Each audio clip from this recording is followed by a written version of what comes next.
Hello students, I welcome you all to my Swayam course titled Comics and Graphic Novels in Indian Context. In this week, which is week 5, we are doing indigenous art in graphic novels, where we will be discussing different kind of folk art forms which have been represented through the form of graphic novels and comics. This is lecture 5 and it is based on Gautam Bhatia's graphic novel titled as Lai, a traditional tale of modern India. In the introduction to this novel, Gautam Bhatia's Lai, a traditional tale of modern India was first published in Tranquebar Press in 2010. The narrative of the book has been divided into 5 parts that largely revolves around the characters of Bhola Mishra and Rekha Pandey. Lai, in essence, is a work of satire which through the graphic narrative takes a jibe at the Indian political system and governance while simultaneously critiquing some of the dominant institutions and industries in the country from Bollywood to cricket. So, as the title of the novel itself suggests, Lai is a lie. It is, all the episodes that are narrated in the novel are in the form of a lie. They do not happen. They have no relation to reality, and all the more in the narrative, in the tone that they have been narrated, they all turn out to be lie. There cannot be any relation. There cannot be any logic in what is happening and why is it happening. So they all seem to be very absurd and nonsense, and that is why Gautam Bhatia has titled his graphic novel as Lai. But the subtitle is also very interesting, a traditional tale of modern India. So where he has chosen the incidents in the graphic novel are the incidents who have some sort of identification. The readers can identify that this is something that happened in the history of India, and it kind of shows the trajectory how India is changing from history to the present times, how we have traveled from after the independence to the contemporary times, that is in 2010, which is in post-millennial India once again. The work is mainly an attempt to satirize the current state of affairs within the nation by looking at issues, personalities, people and ideas that project the popularly held view of India. Its characters interact in ways that express a range of popular and suppressed prejudices, desires, taboos, and injustices that characterize the lives of ordinary Indians. The novel was meant to act as a form of corrective measure to the real India, as the aim of the satire is to launch to kind of rectify, to kind of correct the person who is doing the wrong by kind of indicating them humorously that they need to mind their ways, they need to correct their ways. So it is an attempt in the same way to the politicians, to the Bollywood industry, to the people, to everybody, to the society in general, that we are not going in the right direction, that we need to stop and see and check what are we doing. And we need to first, contemplate on our ways, that on our behavior that can be responsible or that is going to shape our future. The novel was meant to act as a form of corrective measure to the real India, offering a set of unintellectual lenses behind which lies something of today's morality. Lai is a tale of tainted idealism afloat in a despotic nightmare of ordinary life. The narrative revolves around armless beggars, scheming bureaucrats, deranged politicians, and dishonest business people. It highlights meetings and seminars that lack genuine purpose because they have to happen. Things are happening mechanically, things are happening without any vigor, without any passion. It's just as if it is a routine task, as if it is a daily work of people and they are doing without any interest in it. So everything has become a ritual where people are not even interested, but they are just going on to perform their daily lives in a way that they are expected to fit in the society. So it highlights meetings and seminars that lack genuine purpose, ongoing riots and persistent conflicts. The political debates fail to engage anyone, with grandiose intentions that serve no real function. Additionally, it depicts callous ministers, tainted foods, train crashes, communal riots, and striking airline pilots, all woven together in a chaotic manner that reflects the state of affairs in India.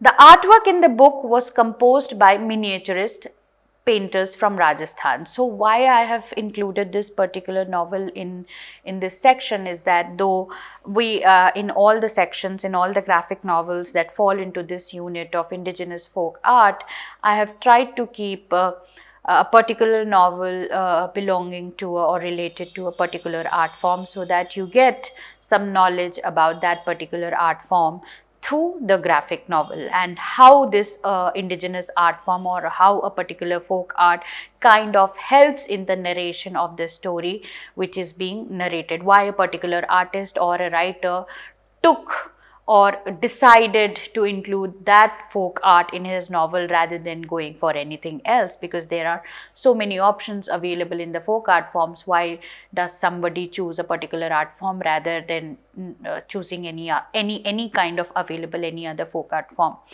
So here Bhatia has chosen miniaturist painters from Rajasthan.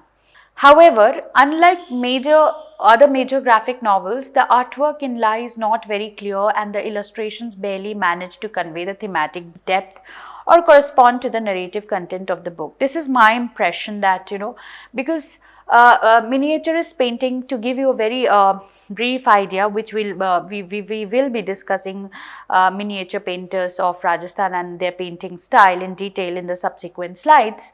But just to give you a brief idea about why I feel that the illustrations fail to convey the depth is that, I mean, there is density, there are so many visuals on a single page.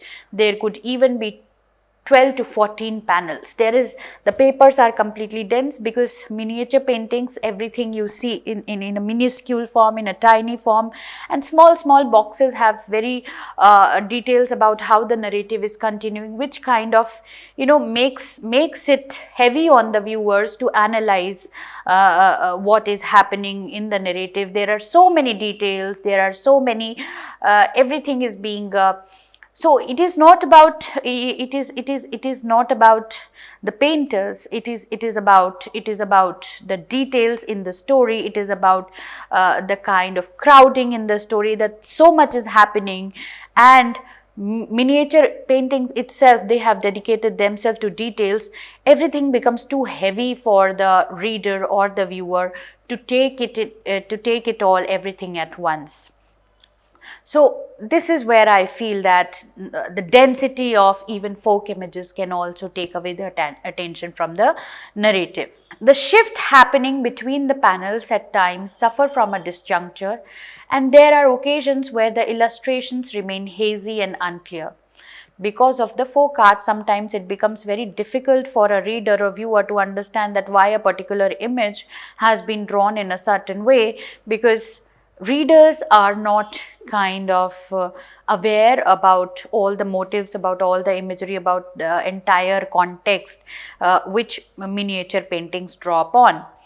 So the lack of correspondence between the narrative content and the illustrations cause the work to lengthen, where the narrative has to rely more on the text dialogue to tell the story and fill in the details, instead of the illustrations driving the story.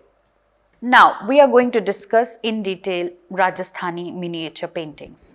Approximately in 1600, there was an emergence of a Rajput specific miniature painting style from Rajasthan, when Mughal shapes and techniques had been so completely integrated as to be nearly undetectable. So, just what Roma Chatterjee was saying in the earlier lecture, which I was discussing, is that how one art form, which is miniature painting, of one particular tradition, of one particular generation belonging to one particular kingdom, is being subsumed when it is being followed or practiced by another particular generation, kingdom, or in particular different time period. So the entire art form, the motives change, the stories change, But the larger style of how the paintings look like, they have details, they have similar color patterns and everything else, but it is just the small motifs. For example, the motif of peacock, or the motive of, fountains in the palaces would then change to forts. I mean, there will be more of forts, the palaces, the interior of palaces, with the glass work, with the Persian artwork, with the Persian styled imagery, which was borrowed in the Mughal time period, in the Rajput period, is now has now transformed to representation of Hindu gods, Hindu deities, which the Rajput princes were kind of following. So this is how art gets subsumed from one particular tradition to another particular tradition. Royals and temples both hired painters. So again, there is an emphasis on the fact that miniature painting was a style, miniature paintings were a practice which could only be afforded by the members of upper caste and upper class people who had money to sponsor them to buy these products, and in a way which could not be afforded, and this is what made this very style of painting very elite. The majority of this creative production was devoted to religious and lyrical themes, which were taken from the vast corpus of Hindu sacred literature, as well as royal portraits that captured scenes from the royal courts, kings and queens. Even though certain wealthy merchant families, upper caste members, did collect miniature paintings as valuable items outside of the sacred setting, the main artistic output was meant for exchange rather than sale in a royal and religious gift market. This is very important because the ultimate aim of these paintings was not to be sold in the market, but they were considered to be one of the assets. A buyer or a giver was considered to be a person of a very he was considered, or he or she was considered to be a member of the upper class or caste, who could afford giving such kind of lavish gifts, luxurious gifts. So they were a part of luxurious, miniature paintings were part of luxurious commodities in the Rajputana times. After independence, when the kingdoms were dissolved to form a nation state, the royal patronage was reduced and artists began to sell their art to earn livelihood. Miniature paintings, minute details provide a singular viewing experience in addition to showcasing the artist's technical proficiency. A detailed examination of these pieces of art exposes subtle themes, symbols, and secret narratives that could be missed at the first glance. Now, one of the probable reasons why Gautam Bhatia would have chosen miniature painting style in his graphic novel is that because he is showing a transformation, because he is showing a change, as the subtitle of the graphic novel reads, from traditional to modern India. So in order to showcase the change, and the miniature painting style is kind of known, one of the most important aspects that miniature painting style is known for is it's highlighting the details. It kind of very precisely, very exactly copies the details from the real life patterns. So in a way, he found that miniature style of painting would be the perfect kind of artwork to represent this shift which is happening, and which the readers will be able to see very much in detail. Details are one of the primary assets. Detailing is something which is very important and exclusive only to miniature painting style, and it is for this reason that Gautam Bhatia thinks that in order to show a transformation of India, in order to show how India is changing, how India has shaped itself from past to present, this painting style would justify or would be perfect for the readers to see the kind of transformations that are happening in the landscape of India. We can discover a world of hidden beauty by delving into the complexities which encourages us to examine and recognize the effort put into each stroke. Now, I have quoted some of the interviews of Gautam Bhatia where he is talking about why he has used this particular miniature style in his graphic novel. I quote, "These artists were only used to drawing Ram and Sita, and here we were asking them to sketch modern stories. The process was quite interesting. For example, we sent them to a multiplex. They had never seen anything like that. They spent 3 days just watching movies, eating popcorn, etc. And then they put down their impressions of these modern things in their traditional format. Bhatia says, there were a lot of artistic differences in the miniature style. The drawings are on a flat plane, so there is no sense of perspective. We had long arguments where I said things that were farther away should look smaller, and they disagreed. So because everything is in small, that is why they are called miniature paintings. And Bhatia was saying something which is very far. I mean, if somebody is seeing quite far, only those things should be drawn in a very minuscule pattern, but there were kind of differences between the illustrator as well as the writer. So, because he has called upon the miniature painters from Rajasthan, and they were living at a very small town or villages of Rajasthan, and they had never seen the metropolitan culture that India kind of endorses in the post-millennial India, the kind of infrastructure, the kind of culture, the kind of everyday life that exists in the metropolis is very different to what exists in the villages of India. So the thing is, when they came here, the artists, when the painters came to the city, they were completely kind of taken aback, in the sense Bhatia gave them the time to go and explore, so that they are able to show this shift, they are able to show this change coming from village themselves, that how we have kind of radically changed and transformed ourselves, something that we were not earlier. Earlier means in a pre-liberalized India. Miniatures, like the majority of indigenous art, told a story or depicted a scene. Among the most recognizable themes in Indian miniatures were hunting scenes, court settings, and mythological scenarios. So these were one of the most prominent themes in the Indian miniature paintings. The miniatures have been made in a series, possibly in an attempt to make each transition apparent. Each one is of a different length, and each follows its own storyline, and that is why I say that when he says each follows its own storyline, that there are so many stories all knitted into one graphic novel. There are stories of politicians, there's also a story of cricketers, there's also a story of Bollywood, all coming together through these miniature paintings, and then which creates complexity of visuals, too many visuals thrown upon a page for a viewer to see, which becomes very difficult and which becomes too much for a viewer to absorb all at once. Change is happening in slow motion. Entropy causes buildings to die, businesses and ideas die, love and longing fades. So he's saying, Gautam Bhatia, this is also something which I've quoted from Gautam Bhatia, where he's saying that because change is also happening slowly. I mean, you are unable to see change, or change does not happen overnight, that it was something else yesterday and something.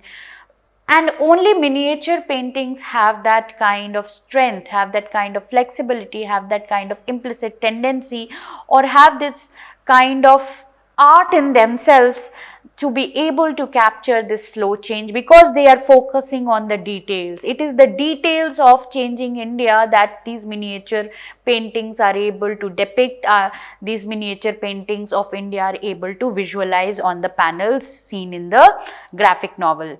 Now, giving you a brief idea about what the storyline looks like. The story starts with a cunning and shrewd business giant, Sati Mishra, who sells adulterated food to his consumers and makes a fortune by fooling and deceiving the masses. He is married to Sita Mishra. They are looking for a bride for their son Rocky, and they start with the marriage column section in the newspaper. Throughout the narrative world, almost all the details and information have been exaggerated and heightened far from the ordinary to create a sense of humor and critique the prevalent state of affairs in their as well as our world. So at the very beginning of the story itself, he says that Gautam Bhatia gives out that, the sinners, the people who are corrupt, the people who are kind of selling proliferated items, selling bad items, are the ones who are kind of enjoying, are the ones who are kind of gaining more profits, maximum profits, and nothing is happening to them. There is nobody to take action, there is nobody to take care, there is no vigilance happening. So everything is just left to God, that only God will save us, and everybody, all kinds of corrupt people, all kind of sinners are kind of thriving in our society. And very blatantly, the graphic novel also says that they will only get their son married to somebody who gives them a huge dowry. At last, they find somebody by the name of Reena, and the preparations for the marriage soon begin. Sati Mishra, in order to find the best wedding venue, decides to conduct it in the Taj Mahal. So again, this is a satire that somebody, a girl's parents who are able to afford Taj Mahal are the ones whom the parents are getting their son married to. Sati Mishra, in order to find the best wedding venue, decides to conduct it in the Taj Mahal. This he does by bribing the ASI director. So even the director is also corrupt. So that is why, again, I would like to remind you that the graphic novel is named as Lie, so that nobody can be held accountable. The marriage ceremony begins with the Pandit starting his rituals. On the other end, the guests remain busy, treating themselves to the luxury of food, when suddenly Sati Mishra is choked to death as he gulps a chicken bone. No one has any remorse and none remains affected by his death. The Pandit instantly converts the marriage ceremony into a death ceremony while philosophizing life itself. As the narrative progresses, we see Rocky becoming Bhola Mishra as he enters the realm of politics. So now again, the change of name, the change of identity, that a certain kind of name is more fitted to become a politician, and it is more relatable, respected, and will be able to get more votes rather than Rocky, which is a name of, which is not an Indian name. Bhola starts to please the masses with free cash, that is 1 lakh each, if they make him win the elections. Bhola is contesting again against Rekha Pandey, who is a prostitute and made her national debut through the TV program Kaun Banega Nashapati. The electoral results are announced and Rekha wins the election by landslide victory. Bhola is disappointed and he uses his power and influence to call the electoral authorities, and soon after the newspaper declared him to be a winner as well. Bhola too wins the elections by a landslide victory. Rekha gets the Prime Minister post, where Bhola gets the post of the Chief Minister.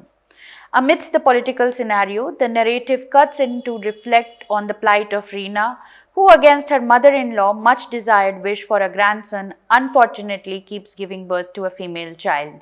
And every time it happens, Sita Mishra appears from the middle of nowhere, takes hold of the baby and dumps it in the trash bin. As Rekha and Bhola take charge of their duties, the madness of absurdity of their actions and events are brought to the surface of the book. So, I mean, you can go through the book where I have just, tried to give you the idea about how the story proceeds. And what happens later is that Bhola falls in love with this Prime Minister Rekha, and he kinds of makes love also to Rekha, but then he feels guilty about it. He comes back to his wife and they start living happily, and so many other things are happen. But this is one of the stories, this is one of the narratives. As I said, there are multiple narratives.